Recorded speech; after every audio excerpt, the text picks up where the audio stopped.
Kemudian yang kedua, riya dengan tingkah laku dan pakaian. Sekarang tingkah laku nih, habit atau akhlak ya, tingkah laku, adab.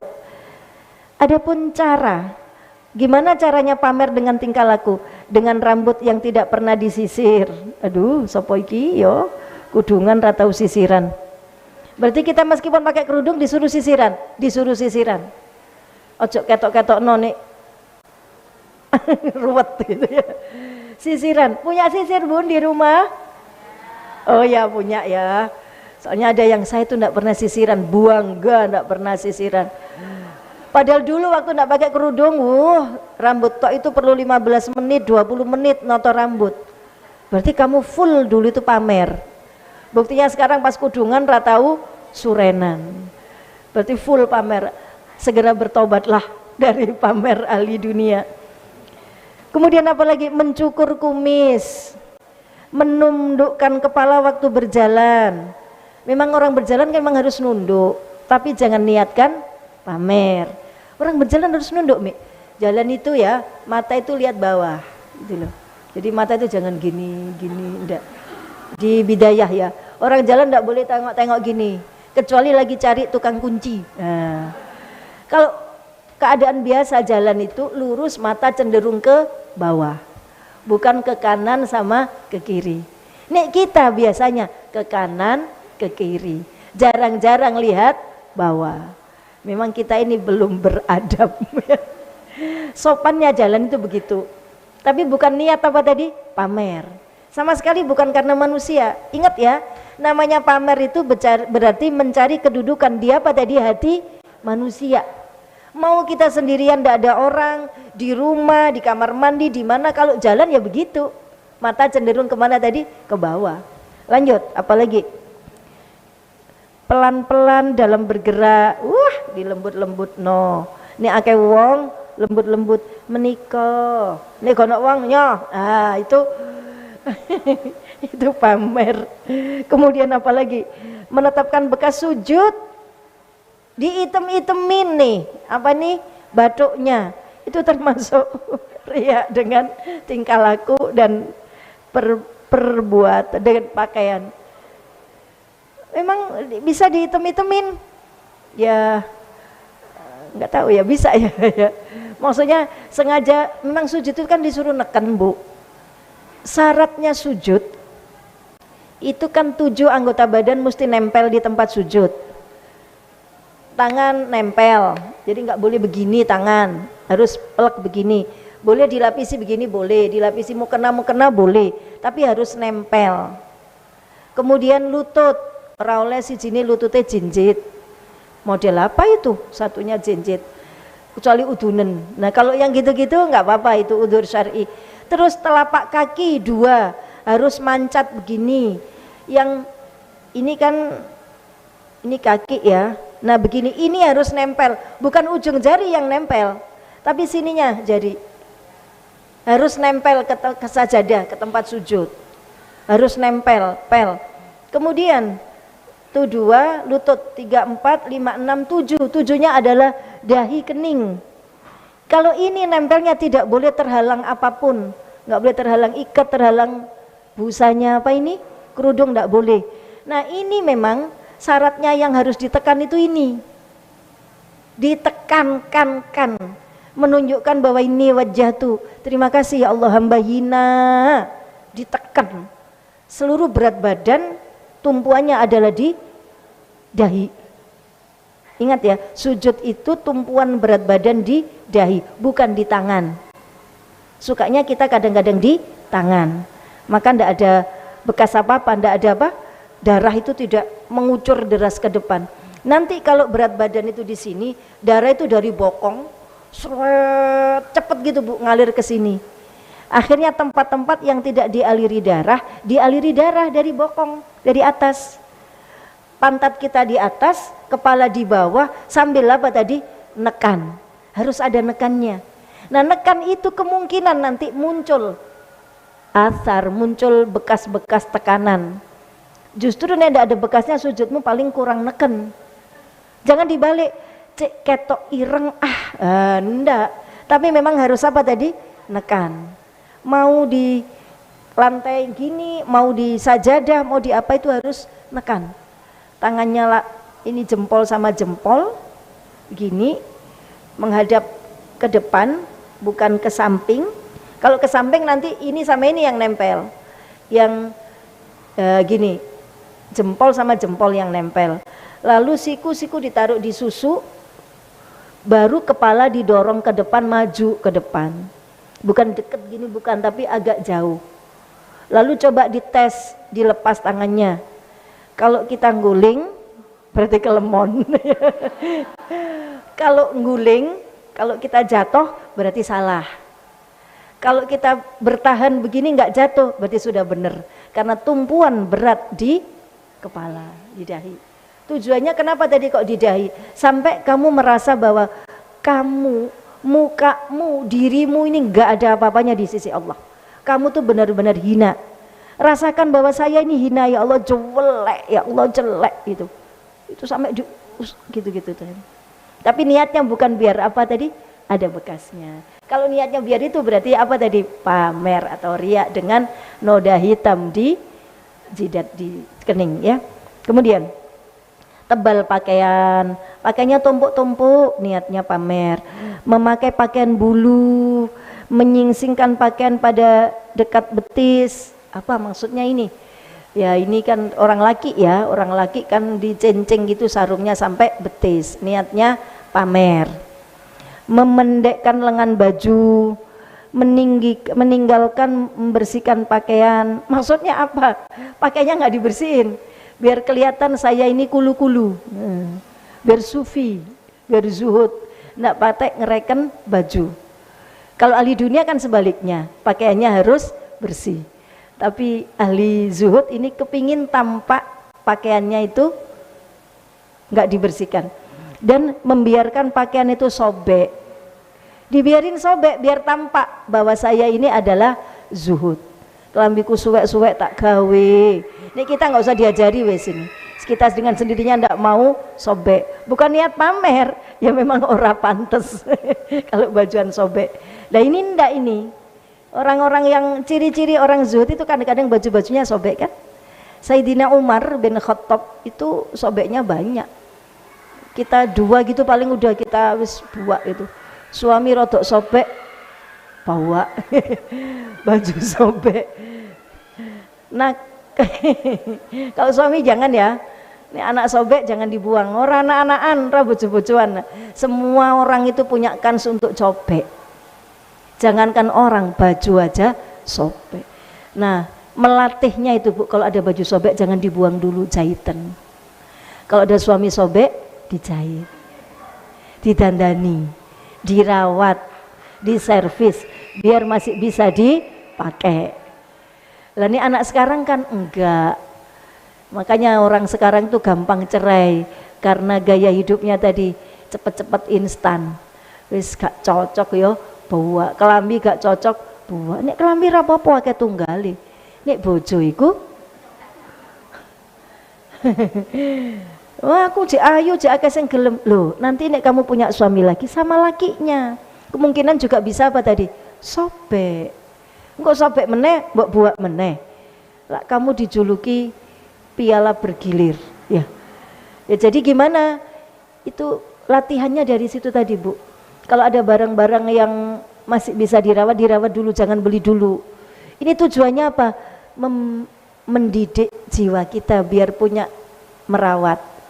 Sekarang itu barang-barang kan murah banget. Jadi kita enggak suka merawat. Sandal cepot bawa itu. Sandal ketinggalan di masjid. Kalau dulu itu kan enggak ya. Nah maka orang dulu itu awet-awet rumah tangganya. Karena sesobek apapun masih tetap dirawat, disabari, ditangisi, didoakan malam-malam, ditirakati, ditobati dirinya. Sekarang tuh ya kalau diajarin ibu tobat itu koyo wegah aku tobat-tobat ae. Lah kalau Allah masih ngasih suami yang sobek, anak yang sobek, tandanya kita ini masih sobek. Makanya jodohnya ya wong sobek. Jadi yang didandani dulu itu kita. Nanti bukan suaminya juga didandani. Jangan dibuang. Setuju? Ya. Orang Asia saja juga begitu ya, Asia. Dan kita kan suami kita nggak segawat Fir'aun. Suami kita, iya lebih gawat dari Fir'aun? Enggak. Paling yo WA-WAan gitu kan sama perempuan. Ya dulu kan sama kita juga begitu, WA-WAan. Dulu dia sudah sama siapa, WA-WAan sama kita. Ini hanya mengulang sejarah masa lalu. Saiki dibales, awakmu biyen WA-WAan ambek sopo, saiki bojomu WA-WAan ambek sopo. Hanya begitu. Jadi gimana? Ya kamu tobati dulu dosamu yang dulu, WA-WAan. Nanti otomatis suamimu akan ndak WA-WAan gitu ya. Lah pokok larinya ke sana tadi. Ada baju sobek tadi apa ya? Tapi nyambung insya Allah. Semua itu dapat dipergunakan untuk berbuat riya agar dapat dilihat dari dirinya bahwa dia itu pengikut sudah pada yang demikian dan mengikuti pada hamba-hamba Allah yang soleh. Aku ini soleh, aku ini sudah zuhud. Lihat kopiahku, jamuran. Lihat kodongku, len klambiku elek-elek tok, nok sing api. Aku iki wis zuhud, zuhud dengan pakaian. Zuhud liyani, zuhud pakaian. Kemudian dan termasuk yang demikian adalah memakai pakaian yang bertambal-tambal, melakukan sholat di atas sajadah. Kenapa ini? Kok sajadah masuk ke sini? Ya, orang melakukan sholat dengan sajadah itu berarti dia ada sunnah. Berarti dia sudah melakukan sunnah. Karena sholat itu sunnahnya pakai sajadah.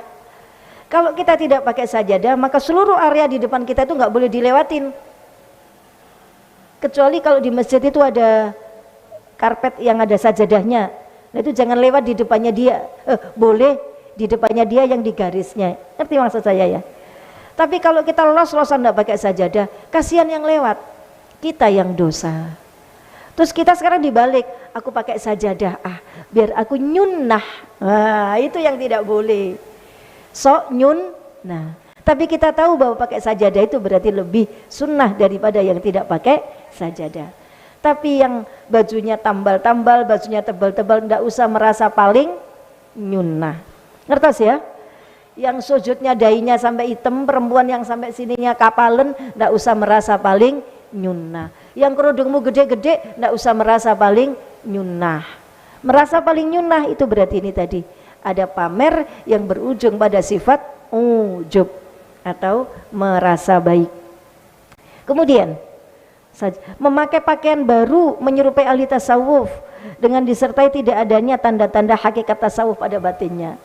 Ya ini kita tasawuf itu batin, sedang kita tiru sorbane Kanjeng Nabi, pakai sorban, pakai gamis putih, perempuan pakai gamis hitam mana-mana, tiru istrinya Kanjeng Nabi, tiru kelambine. Padahal istrinya Kanjeng Nabi bajunya ya itu doang. Nah punya baju yang lain, sedangkan kita wah sak lemari ya, berarti tiru dia banyak, tiru di itunya. Padahal ini tadi tasawuf menyangkut apa tadi?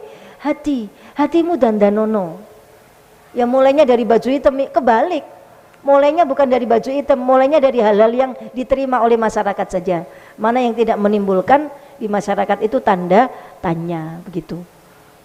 Asalkan sunnah, memang ada perintahnya dari Kanjeng Nabi. Jangan memegang satu sunnah, memegang kuat satu sunnah sementara melakukan keharaman yang lain.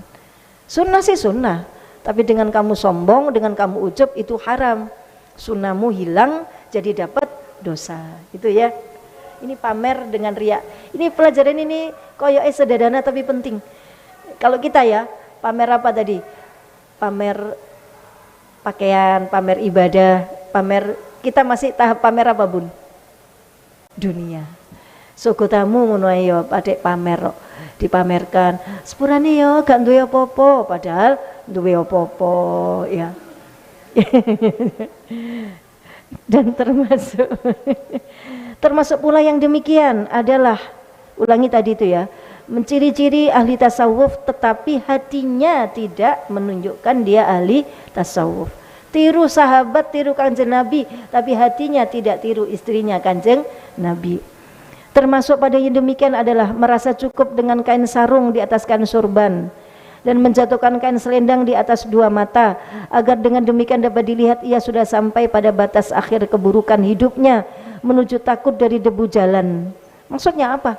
Kuatir kelembreh di jalan, jadi bajunya dicencing, sarungnya sampai betis tok. Aku ini orangnya sangat wirai, hati-hati biar tidak kena debu jalan, maka bajuku tak cencing. Seperti itu. Apakah dicencing baju itu salah? Enggak. Kalau memang kita jalan di pasar Belimbing dekat ayam-ayam, kan memang itu najis ya. Sementara bajunya dipakai sholat, ya enggak apa-apa kita cencing, syukur dalamnya ada kaos kakinya. Kok cencing-cencing sampai lutut, betisnya ketok. Kalau najis itu sendiri bisa dicuci, bisa ganti baju. Tapi betismu yang kelihatan dilihat tukang jual ayam, sampai di matanya dia, sebelum ini hilang, kamu tetap menanggung dosa. Kelihatan apa tadi? Betis. Gara-gara cencing-cencing betis. Hati-hati yang naik motor ndak pakai celana dalamnya, ya mesti aja celanaan Mi, maksudnya celana panjang. Ya, kalau pakai motor sebaiknya dalemannya pakai daleman celana yang panjang, biar kalau turun jagang gitu kakinya ndak kelihatan. Sampai sebegitu, karena itu aurat. Itu bukan dosa kecil, itu dosa besar karena aurat. Dan itu termasuk salah satu hal yang membuat doa kita tidak sampai. Kita berapa lama itu nggak kaos kakian waktu naik motor, pokoknya dasteran jaketan, ini sore biarin. Nah itu termasuk dosa ya. Ya Allah, tiba banyak dosa kita ini ya. Kaya wis hijrah, wis tobat tapi ya ono ae. Nggih. Supaya mata manusia berpaling kepadanya disebabkan karena berbedanya dengan tanda itu. Maksudnya apa nih? Aku hijrah biar tampak beda. Sekarang bajuku udah ganti, warnanya gelap-gelap semua, abu-abu tua, coklat tua, biar aku tampak beda. Tapi tujuannya itu tadi, biar aku tampak beda. Bukan tujuannya yang ini kan perintah Allah, biar aku tidak pamer baju gitu. Lah kamu semua disesuaiin apa nih, pakai apa cadar mari ngono, terus bulu matamu mbok panjangin ya. Sekarang aku kan merawatnya mata doang karena yang tampak cuma mata. Lah berarti kamu belum ke hati. Kamu masih selfie sementara pakai apa tadi? Cadar. Ya kalau udah pakai cadar ya udah deh, udah selesai urusan kepingin dilihat manusia gitu. Ini tak tutupi mukaku tapi tak tampakkan gambar-gambarku. Ya di mana esensi dari apa tadi? Esensi dari taubat kepingin tidak dilihat manusia. Kenapa kamu pakai baju warna gelap? Biar tidak jadi pusat perhatian, biar nggak jadi perhatian. Ya udah, berarti kamu jangan pasang gambarmu, jangan suka pasang-pasang gambar. Pasti dengan itu kita tidak sadar bahwa kita ingin diperhatikan. Begitu toh? Berarti belum selesai urusan apa tadi? Hati. Itu nggak berasa, tapi ya aslinya begitu gitu. Itu dari dalam hati begitu. Emang nggak boleh mi selfie. Ya tergantung niatmu. Tergantung niatmu. Kalau kamu sudah bisa jaga hati agar tidak memotivasi orang, dan adalah kamu niatnya memotivasi orang apa-apa gitu ya, it's okay. Kalau tujuanmu hanya sekedar ya menunjukkan siapa dirimu, buat apa? Mencari perhatian manusia. Memang saya mencari perhatian manusia biar teman saya banyak. Kalau teman saya banyak nanti saya gampang ngajak mereka. Ngajak kemana? Ngajak berbuat baik. Oh begitu maksudnya, oke, itu bisa ditolerir. Tapi jangan sampai proses itu belum selesai kita keburu meninggal. Nah itu nanti terus kita ya kan belum ngajak-ngajak, masih pamer-pamer, belum sampai ngajak. Na'udzubillahi min dzalik. Terus Masya Allah, maaf ya, astagfirullahaladzim. Supaya mata manusia berpaling kepadanya disebabkan karena berbedanya dengan tanda itu. Jadi berarti intinya ini yang di sini ini berpakaian ini kan pada pakaian ya. Kita semata-mata tidak boleh kepingin tampak beda dengan yang lain. Halo? Bukankah kita kalau bajuan biar begitu, aku enggak mau kembar, harus yang limited edition. Ini Semalang yang punya cuma gue doang, kita semakin bangga. Justru nggak boleh. Justru nggak boleh, jangan kepingin tampak beda. Tampak beda dunia saja nggak boleh, apalagi tampak beda bahwa saya sudah hijrah. Justru nggak boleh itu. Nggak usah kepingin tampak beda, tampak nggak beda, tampak sama aja gitu. Ya kayak orang dulu tuh loh Bu, maksudnya kiai-kiai itu loh. Lihat pakaiannya, kan nggak pengen tampak beda. Lihat ya, kiai-kiai pakai baju batik, ya. Soalnya semua baju batik. Pak Yainya juga baju batik. Kadang-kadang beliau kalau di kesempatan tertentu nggak pakai serban, menyesuaikan dengan masyarakat. Nggak kepingin tampak beda gitu. Gusmus, gimana bajunya Gusmus? Sama kayak orang Rembang, nggak kayak orang Arab. Karena Gusmus orang Rembang, orang Jawa Tengah. Gus Baha, gimana Gus Baha bajunya? Duh, tambah kayak apa itu Gus Baha itu? Baju itu dulu itu mulu ya, kopiannya sampai di atas itu. Anak-anak sekarang tiru kopiai, gurung tiru ilmune. Kopiannya anak-anak sekarang ditarik ke atas jadi rambutnya sini kelihatan. Ya gitu kan, jadi tidak Bung Karno, Kiai Haji Wahid Hasyim, lihat bajunya menyesuaikan. Kiai Haji Hasyim Asy'ari, terus siapa lagi ya, Kiai Haji Ahmad Dahlan, yang menyesuaikan dengan lingkungan. Nggak kepingin tampak apa tadi, berbeda. Asalkan baju kita ini sudah menutup aurat, sudah sesuai syariat, nggak kepingin tampak beda. Itu di hati Bu. Sekarang kita latih, ojo sampai kepingin punya nafsu biar tampak beda, jangan kayak orang-orang. Aku pingin saya kayak wong-wong. Bukan orang-orang yang benar, bukan orang-orang yang tersesat ya. Biar kita tidak terlalu nyolok gitu, nggak tampak berbeda. Paham ya? Ya ini maaf kalau kita yang masih kemenyek-kemenyek, masih umur-umuran itu biasanya gitu. Pingin rumah, pingin baju, kepingin yang tampak beda. Sekarang buang nafsu itu. Karena kita sudah belajar ini, jangan kepingin tampak beda, kepingin tampak sama. Asalkan sudah sesuai apa tadi? Syariat. Oke? Setuju? Utujes? Just. Dan termasuk juga pada demikian baju yang terbuka dengan lengannya depannya, blazer, dan pakaian persegi 4 berwarna hitam. Kedua pakaian itu termasuk pakaian ulama. Maksudnya apa ya? Ini pakaian ala ulama, berpakaian ala ulama. Cek ketok aku iki ulama. Ya kalau anak karnaval nggak apa-apa. Maca opole, maca ulama, maca Sunan Kalijogo, bawa tongkat nggak apa-apa. Lah kita ini kan nggak lagi karnaval. Ya kalau ya gak apa-apa Mi, maca ulama daripada maca preman. Iya sih, iya. Tapi ini kan kita belajar apa nih lagi, menghilangkan sifat apa tadi?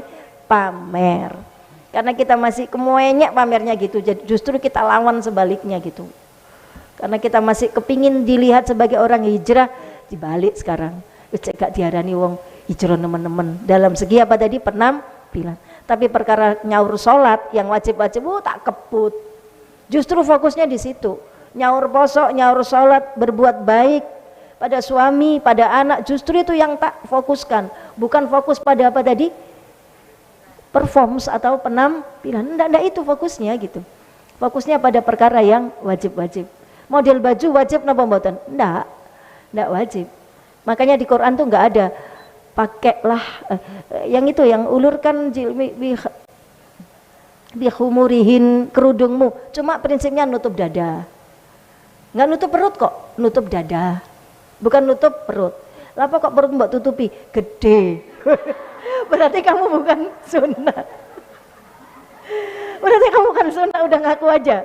Ya itu namanya pamer tadi. Emang harus dipamerin perutnya gede? Ya enggak juga, tapi kamu jangan merasa sok suci lah, bahwa kamu itu bukan tiru apa, tapi kamu menutup apa tadi, menutup perutmu. Apalagi kalau pantatmu kayaknya gede gitu, tutupi. Karena itu kan ya bagian-bagian tubuh yang bisa mengundang fitnah, ditutupin yang bisa kalau dadamu kelihatan gede, tutupi. Kalau dada itu bahkan di Quran secara khusus ulurkan kerudungmu menutupi dadamu. Mau dadamu itu gede atau kecil atau sedang, disuruh nutup gitu. Disuruh nutup. Jadi kerudung yang model gini no. Kerudung yang disambirin doang no, karena dia tidak menutup dada. Kerudung itu menutup dada. Ya sudah itu, nggak usah berlebihan gitu. nggak menutup kaki. Nek baju menutup kaki, kaos kaki menutup kaki, nek kerudung nggak sampai menutup kaki. Itu malah berlebihan. Berlebihan itu tidak baik, namanya berlebihan itu ya dosa.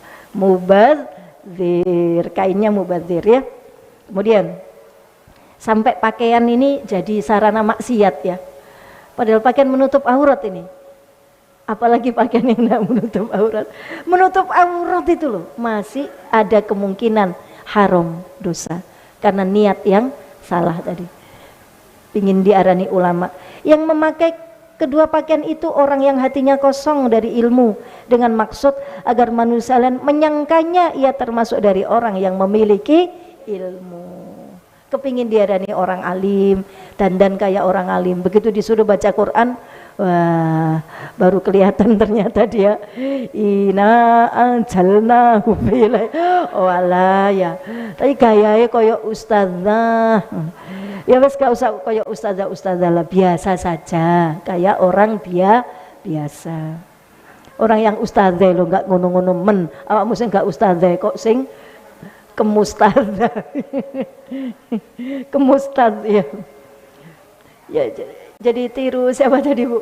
Yang ya kayak Gusmus, Bunyai itu ya, Bunyai itu kadang dulu saya pernah begini Bu.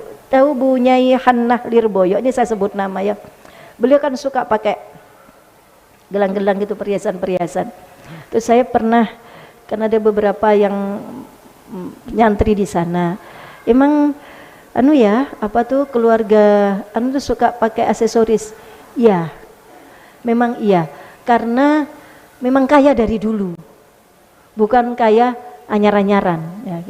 Dan bagi beliau itu tuh nggak ada unsur pamer-pamer sama sekali. Kayak ibu saya tuh nggak bisa nggak pakai gelang. Dari kecil memang sudah pakai gelang, nggak ada hubungannya sama aku nih orang kaya loh, enggak. Jadi ya memang meninggal saja beliau tuh yang gelangnya dicopot, gerah itu dipakai. Jadi memang sudah kebiasaan. Kita yang nggak biasa pakai gelang menyangka itu pamer, karena orang sekarang nggak suka pakai gelang. Sedangkan orang kaya-kaya yang seperti itu biasanya memang ya kalau kita aksesorisnya kan yang berbeda, jamnya merek. Beliau nggak pakai jam merek. Ya aksesorisnya apa tadi? Gelang. Nah jadi sudah, jadi nggak usah punya perasaan apa tadi? Suudzon. Kok masih begitu badal Quran gitu. Ya itu tadi memang itu kebiasaan dari kecil. Apa kebiasaan yang salah? Boten, toh duit-duitnya sendiri dan itu dizakati. Yang penting kan dizakati. Emas ya, saya ingat ibu saya begitu dulu. Jadi tiap hari raya, tiap Ramadan tuh pasti dikelumpuni, saya yang bawa ke pasar, ditimbang gitu, terus nanti dizakati. Perhiasan mestinya kalau nggak sampai itu kan nggak wajib zakat, tapi ibu enggak, semua dilepas dizakati tiap tahun. Jadi kita seperti begitu tuh nggak usah punya perasaan apa tadi Bu? Suudzon. Ya apalagi beliau seorang ya hafizah ya, seorang qari'ah, penghafal Quran. Seperti itu.